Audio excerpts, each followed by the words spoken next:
Good morning. সবাই কেমন আছো? আমি ভালো আছি বলতে আমার কালকের থেকে কদিন ধরে ঠান্ডা লেগেছে, আর কালকের থেকে জ্বর, কাশি, নাক দিয়ে একটু জলও পড়ছে, মানে খুবই শরীরটা খারাপ আর কি। ওষুধ খাচ্ছি। আর আমার বর কি করছে দেখবে? আমার বর লেবুর রস করছে। বউয়ের শরীর ভালো না, লেবুর রস খেতে হবে। 3-4টে করে লেবুর রস প্রতিদিন করবে বাড়ি থাকলে, এটাই খেতে হবে। আর একটা জিনিস দেখাচ্ছি, দাঁড়াও তোমাদের। এখানে আছে আঙুর, ফ্রিজ থেকে আঙুর বার করেছে। আর কোথার থেকে শুনেছে আঙুরে নাকি কি পাউডার দেয়া থাকে, লবণ জলে খানিকক্ষণ ভিজিয়ে খেতে হবে। তাই আমার বর ভালো করে ধুয়ে লবণ দিয়ে আঙুর ভিজিয়ে রেখেছে।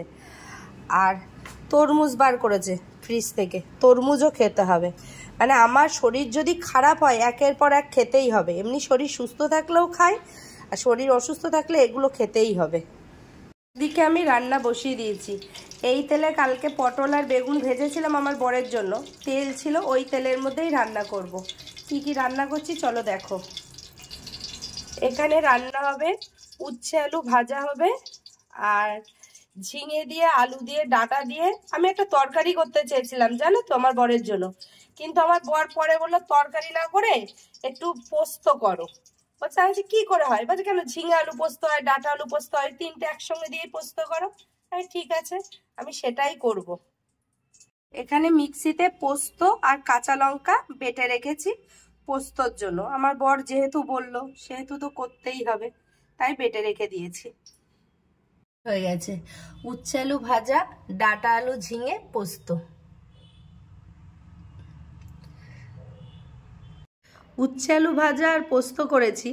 আমার ইচ্ছা ছিল আরও কিছু করার, কিন্তু কাল রাতে এত জ্বর এসেছে আমার, মানে কি বলবো, এইটুক রান্না করতে গিয়ে আমার খুব কষ্ট হয়েছে, মানে বলে বোঝাতে পারবো না। নইলে আমার বরকে এই 2-3 দিন খুব কষ্ট করে খেয়েছে, আলু সেদ্ধ, আলু ভাজা, কালকেও ডাল পটল ভাজা। আজকে ভেবেছিলাম একটু রান্না করে দেবো, কিন্তু উপায় নেই, ওই জন্য এই দুভাগের করলাম। আর আমি রান্না করতে করতে 4টে বিস্কুট আর জল খেয়েছি। এখন খাবো এই লেবুর রস। আমার বর করে দিয়ে গেছে, আমি বললাম ঠান্ডা লেগেছে, খেতেই হবে, চলো খেয়ে নিই। সেই সকালে রান্না বান্নার পরে আর তেমন ভিডিও করা হয়নি। তারপরে গিয়ে আমি স্নান করে না চুপচাপ শুয়েছিলাম। সকালে প্যারাসিটামল খেয়েছিলাম, জ্বর ছিল না, জ্বরটা আবার এসেছে, প্রচুর পরিমাণে জ্বর এসছে। দুপুরে তো ভাত খাওয়ার কোনো ইচ্ছাই ছিল না। আমার বর একদম এই কটা ভাত আমাকে জোর করে খাইয়ে দিয়েছে। জোর করে ভাত কটা খেয়ে শুয়েছিলাম। এই যে তরমুজ কেটে দিয়েছে, আমি যে খাবো সেই ইচ্ছাটুকু নেই। আর তরমুজটা না খুব একটা ভালো না, একটু সাদা টাইপের, কিন্তু আমার বর বললো ওটা মিষ্টি, কিন্তু আমার কোনো ইচ্ছা নেই যে তরমুজ খাবো।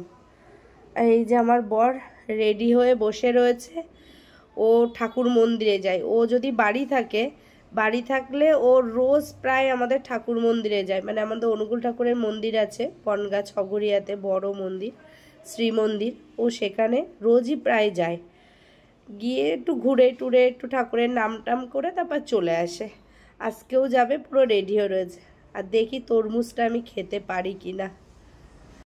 দুপুরবেলা তো প্রচণ্ড জ্বর ছিল, তখন আমি একটা প্যারাসিটামল খেয়েছিলাম 650। এখন দেখো কি পরিমাণে ঘামছি। ওষুধ খাওয়ার পরে না জ্বর থাকছে না, আবার জ্বরটা আসছে। তার উপরে কারেন্ট অফ, 1 ঘন্টার বেশি, 1 ঘন্টার বেশি হয়ে গেছে কারেন্ট অফ। সহ্য করতে পারছি না। এবার গরম লাগছে এত পরিমাণে, অসহ্য লাগছে, জানি না কখন কারেন্ট আসবে। এই গরম পড়লো মানে কারেন্ট অফ হওয়া শুরু হয়ে গেল। তখন বললাম না 1 ঘন্টা বেশি, তারপরেও মনে হয় 2 ঘন্টা হয়ে গেল, মোট 3 ঘন্টা মনে হয় হতে গেল, এখনও কারেন্ট আসলো না। এখনও কারেন্টের কোনো খবরই নেই। এই শুরু, এই গরম পড়লো মানে এই শুরু। কারেন্ট যখন তখন যাবে, আর কখন যে আসবে তার কোনো ঠিক নেই। সহ্য করা যায় বলো তো? কি গরম লাগছে আর কি কষ্ট হচ্ছে। ওষুধটা এখন মনে হচ্ছে ওষুধটা খেলাম কেন, শীত লাগছিল, ওটাই ভালো ছিল। এখন বাজে 9টা 25। আমার বর সেই বিকালে বেরিয়েছিল মন্দিরে, তারপরে কিন্তু আর বাড়ি আসেনি। 8:30টার সময় আমাকে ফোন করলো, করে বলল আমার গাড়ি যাবে আজকে দুর্গাপুর, তাহলে তুমি বাড়ি আসো। বললো আমি পরে আসছি, সব কাগজপত্র সব গুছিয়ে নিয়ে আসছি। ভালো কথা, একটু আগে বাড়ি আসলো। বাড়ি এসে তোমরা বিশ্বাস করবে না, আমাকে ব্যাগটা গুছিয়ে রাখতে বলেছিল, আমি ব্যাগটা গুছিয়ে রেখেছি। মানে কোনো রকম ব্যাগটা নিয়ে ঠাকুর প্রণাম করে সে যে কিভাবে বেরিয়ে গেল, তোমরা যদি না দেখো তোমরা বিশ্বাস করবে না। আমি যে 1 সেকেন্ডের জন্য একটু ভিডিও করব সেই সময় নেই। সময় নেই বলতে ওকে আমার সব গুছিয়ে দিতে হয়। ও যেহেতু আপেল খায়, শশা খায়, সেগুলো আমাকে গুছিয়ে দিতে হয়। ওষুধ, চার্জার, লাইসেন্স, আমার A to Z জামা কাপড় A to Z সব তো গোছাতে হয়। এবার গুছিয়ে নাও যাওয়ার সময় আমি আরেকবার করে রিপিট দেখে নিই যে সব দিয়েছি কিনা। মানে এই জন্য না আর ভিডিও করতে পারি না। তারপর এত তাড়াহুড়ো মানে কি বলবো, আমি মানে বেরিয়ে যাচ্ছে, আমি চিল্লিয়ে বলছি সাবধানে যেও, মানে এমন একটা অবস্থা। যাই হোক, আর রাতে না আমার শরীর তো একটুও ভালো নেই, বিশ্বাস করো তোমরা।